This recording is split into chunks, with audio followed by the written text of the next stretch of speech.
Gracias por continuar con nosotros en Brújula Internacional. Recibimos la tarde de hoy a nuestro primer invitado, es el doctor Luis Ortiz, ex magistrado del Tribunal Supremo de Justicia. Bienvenido, buenas tardes. Muy buenas tardes, José. Un placer saludarte a ti, a su teleaudiencia, al embajador Julio César y a todos el pueblo de Venezuela.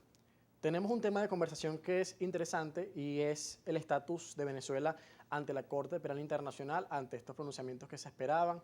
Ya en el pasado conocíamos la gestión de la exfiscal Fatou Bensouda, que terminó su periodo, y ahora hay un nuevo fiscal general que es el británico Karis Kham. Sin embargo, se esperaban pronunciamientos la semana pasada, también una respuesta de Venezuela. Esto no se ha dado y quisiéramos saber cómo se analiza en el ámbito jurídico y académico. Bueno, primero que todo, para poder iniciar esta conversación en la tarde de hoy, tenemos que hacer referencia a dos casos de Venezuela. Tenemos la Venezuela 1, caso Venezuela 1 y caso Venezuela 2. El caso Venezuela 1 viene con una trayectoria desde 2014 e inclusive con los actos de protestas violentos que hubo durante el año 2017. ¿Okay?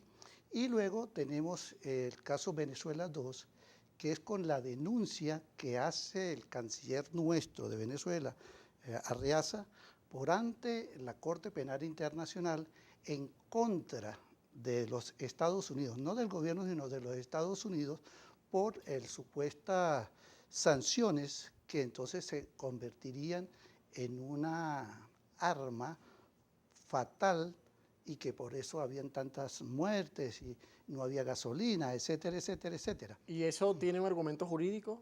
Sí, bueno, allí en el caso de Venezuela, dos, para terminar, para luego entrar al fondo de lo más importante, con los pronunciamientos y con la orden que dio la Corte Penal Internacional en fecha 2 de julio de este mismo año y de este mismo mes.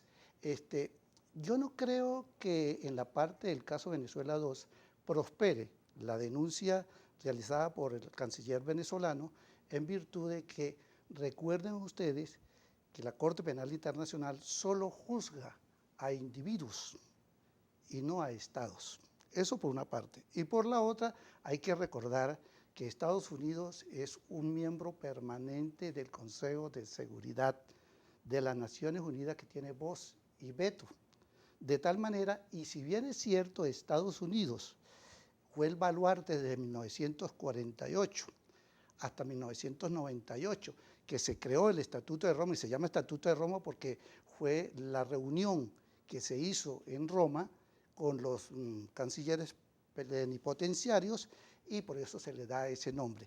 De los 194 países que conforman el globo de las Naciones Unidas, 123 ratificaron el Estatuto de Roma. Entonces, mal podría ellos prosperar. Eso debe estar por salir donde diga la Corte Penal Internacional que no es materia sobre la cual decidir, en virtud de que no hay posibilidades de juzgar a un Estado, porque eso le corresponde, ya sería a la Corte Internacional de Justicia, que es Entonces, totalmente ¿cuál es el diferente. basamento jurídico de Venezuela ante ese caso Venezuela 2? Pues yo creo que, hablando con mucha propiedad, hubo mal asesoramiento por parte de los abogados que asesoraron a Arreaza. Y es verdad fatal, porque ¿cómo queda Venezuela ante los ojos del mundo? ¿Entienden? Ahora, eso por una parte. Allí de verdad que hubo mal asesoramiento, desde todo punto de vista, porque ¿cómo es posible que un canciller de una república, en este caso nuestra república, vaya a presentar una denuncia ante un organismo que es incompetente? Vimos Porque lo algo mismo está. parecido y fue el caso de Irán, que también llevó a Estados Unidos, pero a la Corte Internacional de Justicia. Exactamente, allí sí podría, porque es otra cosa. Recuerdan que la Corte Internacional de Justicia juzga a los estados y la Corte Penal Internacional al individuo, llámese hombre o llámese mujer, ¿no? Entonces, eso por una parte. Con relación al caso Venezuela 1,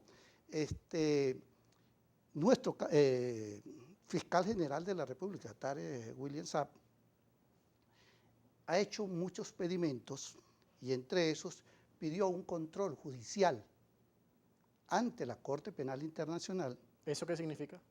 Un control es para que silenciara, para que no sacaran a la luz pública los nombres de las víctimas por estos acontecimientos por los cuales se está haciendo investigación y en procedimiento para el juzgamiento del presidente de la República y todos aquellos que parecieran o resultaran culpables después de una investigación, por supuesto.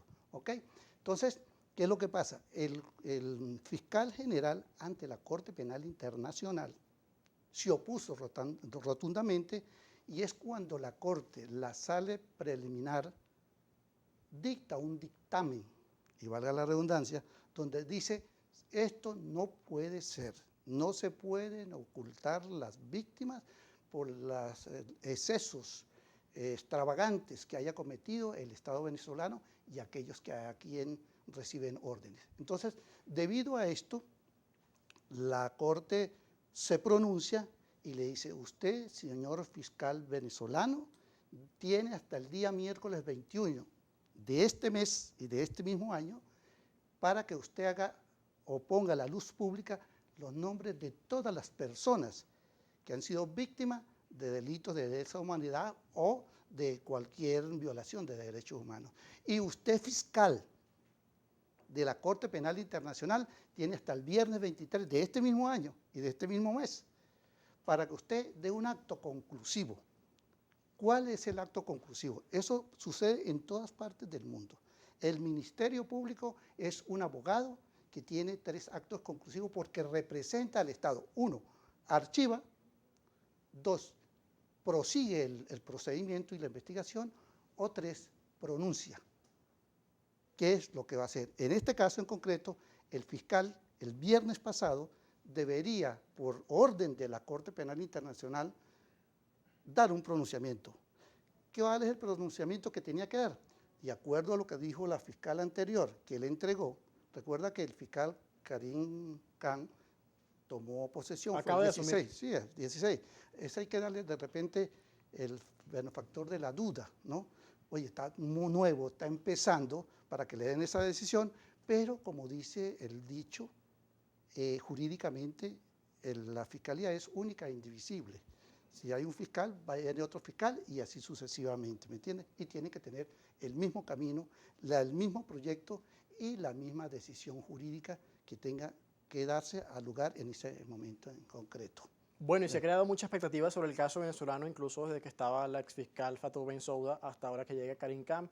Vamos a ver cómo se administra esa expectativa en cuanto a los anuncios que puedan venir ahora con el nuevo fiscal y ese examen preliminar de Venezuela y conocer si se abre o no una investigación formal de acuerdo a los datos que se recaben y las pruebas suficientes para realizarla. Vamos a hacer un corte, estamos conversando con el doctor Luis Ortiz, que es ex magistrado del Tribunal Supremo de Justicia, hoy en Brújula Internacional. Hablamos sobre este tema que tiene un impacto jurídico importante, hoy en Brújula Internacional. Ya regresamos.